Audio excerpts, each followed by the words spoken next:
It brought us the Roaring Twenties, the Space Age and the Information Age, the 50s and the 60s. Radio, television, satellites, and cell phones all caught up in a swirling sea of change. And it introduced a new voice in music, our voice. From the ground to the air to the sky to the concert hall, this has been the American Century. Welcome to the American Century, an exploration of America's modern musical legacy, hosted by David Dubal. This is the American Century. I'm your host, David Dubal.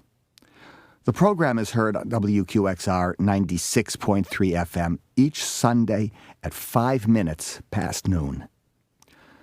Well, today is a true mixture, many diverse styles, including some American composers not heard on the series.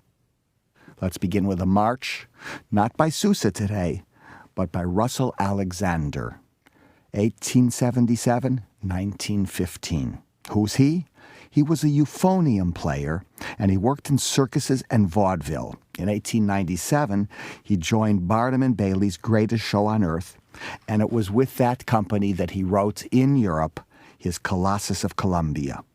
It's a great march if you like marches, and for some reason I've always been attracted to them, although I would never, really never, be in a marching band. Here is the Colossus of Columbia by Russell Alexander, the performance by the United States Air Force Band of Washington, D.C., conducted by Colonel Lowell Graham. He's commander and conductor.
And that 2 minutes and 32 seconds was Colossus of Columbia, the best-known march by Russell Alexander.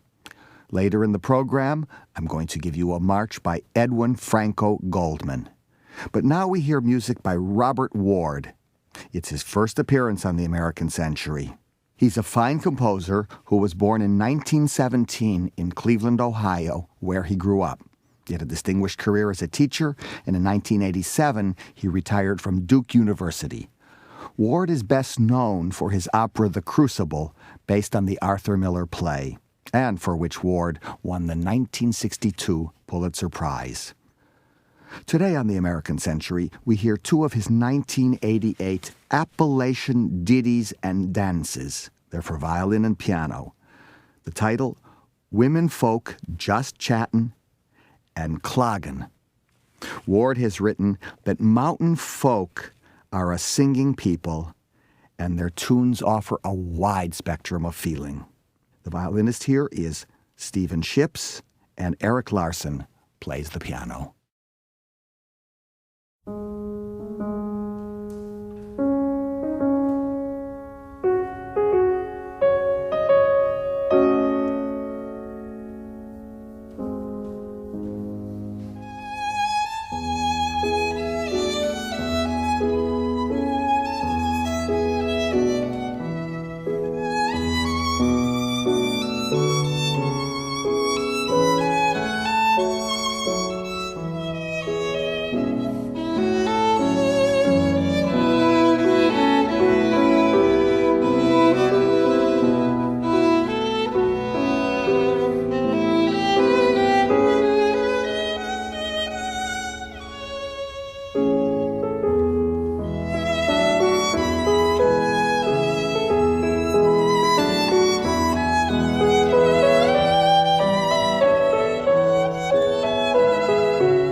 hope you enjoyed Robert Ward's Appalachian Ditties and Dances, from which we heard Women Folk Just Chattin' and Cloggin'. Stephen Ships was the violinist, and Eric Larson was at the piano, and we shall offer another Ward piece a little later in the program. I'm David Dubal, your host for WQXR's The American Century. From Appalachia, we move to ragtime. Not the rags of Joplin, but one by a living composer who works in New York. He is William Ryden. And Ryden has been interested in rags his whole life. His piano concerto, in fact, inspired by ragtime, was nominated for the Pulitzer Prize. It should be said that Ryden writes in many styles as well. We're going to hear a pianist named John Arpin play his Lake Nebo rag.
You have been listening to Lake Nebo Rag by American composer William Ryden. The performance was by John Arpin, and it was his second appearance on the series we call The American Century. Yes, our next composer will be Hugh Aitken, and it's his first appearance on The American Century. Mr. Aitken was on the faculty of William Patterson University in New Jersey for many years. During the Second War, he was a navigator in the Army Air Corps in Italy. After the war, he studied at the Juilliard School, graduating in 1950. We are going to listen to two movements of a work titled Rameau Remembered, and it was first performed in 1980. The composer has said, "I have long loved the delicious music of Rameau. This is a homage to him." The piece is scored for flute and orchestra. Of its 5 movements, we listen to 2 of them, an overture and a Allure Gavotte and air. It's all very fresh. We may call it American Baroque. It was composed 20 years ago, and it's heard with Scott Goff, flutist, and Gerard Schwartz conducting the Seattle Symphony.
You have just been listening to a work called Rameau Remembered, a homage to the great French Baroque composer, or at least two of the 5 movements. It was performed by Gerard Schwartz conducting the Seattle Symphony, and Scott Goff was the flutist. I hope Maestro Schwartz has received some medal or other for his fine service to American music.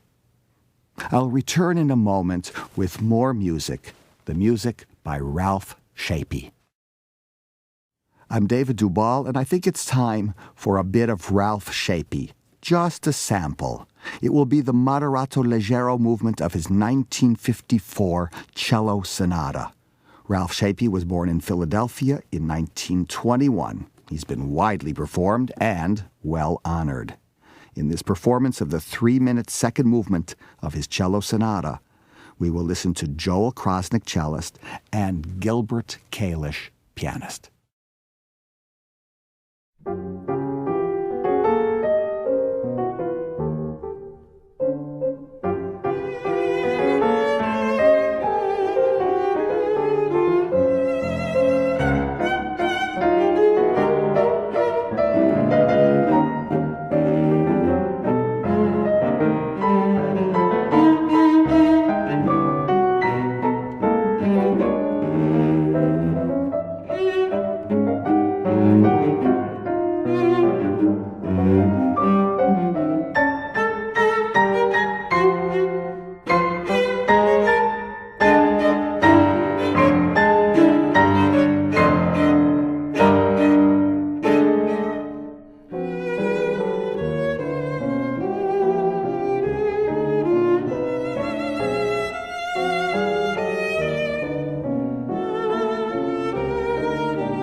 That was just a taste, a mere sample from the prolific pen of Ralph Shapey, who has composed nearly 200 works since his first compositions when he was in his 20s. We heard the middle movement, Moderato Leggero, of his cello and piano sonata composed back in 1954. Gilbert Kalish was at the piano, and Joel Krosnick was the cellist. Let's return now to more music by Cleveland-born composer Robert Ward. He was born, as I said, in 1917, and he won the Pulitzer Prize for his opera The Crucible. We'll listen to the allegro movement of the Raleigh Divertimento, as he calls it, since he was living in that area when he wrote the work. But the piece was inspired by the rich variety of timbres of the wind quintet instruments themselves. The first movement is marked allegro, and the performance is by the Aspen Wind Quintet, and I think you'll find this work very different from the Appalachian ditties and dances.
The Aspen Wind Quintet was just heard in the first movement of Robert Ward's Quintet for flute, oboe, clarinet, horn, and bassoon, subtitled Raleigh Divertimento. I promised you a march by Edwin Franko Goldman, and here it is. It's the great bandmaster's best-known march, titled Bugles and Drums. It was completed in 1936. The performance is by the United States Air Force Band, conducted by Colonel Lowell E. Graham.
When was the last time you heard Bugles and Drums?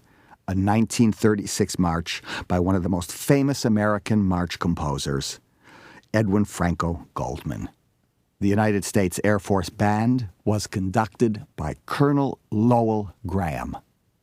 For our last music on today's edition of the American Century, we hear an extraordinary work by a quite wonderful composer. His name, Karel Husa.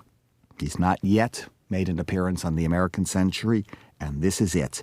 The work is called Ritual Dance Masks, Part 2. It's the third movement of his suite, Fauves Couleurs. The composer was born in 1921, and he has said that he was inspired by the Fauve painters when he was studying in Paris. The work itself was born in 1996. We shall hear it performed very well by the New England Conservatory Wind Ensemble in a live concert from Jordan Hall in Boston. I hope that you will like this work as I do. It's Husa's first appearance, as I've said, on WQXR's The American Century.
That was Karel Husa's 1996 Ritual Dance Masks, Part 2. The New England Conservatory Wind Ensemble was conducted by Frank Battisti, and that was today's The American Century. I was very pleased listening with you to these 7 American composers: Alexander, Ward, Ryden, Aitken, Shapey, Goldman, and Husa. I hope that I introduced you to some music that you've not heard before.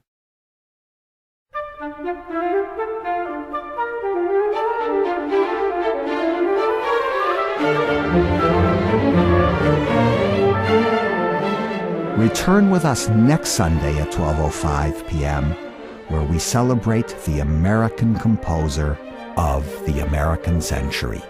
This is David Dubal. Thank you for listening.